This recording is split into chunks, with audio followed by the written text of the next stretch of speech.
Nakita ko, papahuli ko sa pulis.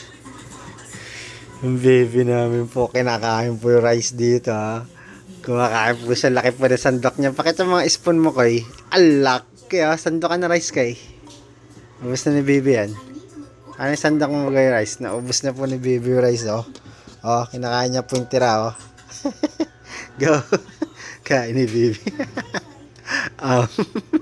Kahit rice lang yan, kahit wala ulam. Bus ni baby yan. Macho. Paano macho mo kay? Ay, laki katawan no. Macho baby. Oh. Sarap yan rice baby. Dami oh. Bus na ni baby ko rice oh. Sandokin ni baby lahat yan. Ubos, ubos. Laki ng plato ni baby. Laki bigis. Ba't ganun? Nangangain si baby ng rice. Nagutom. Nag-watch lang. Nagutom na agad si baby.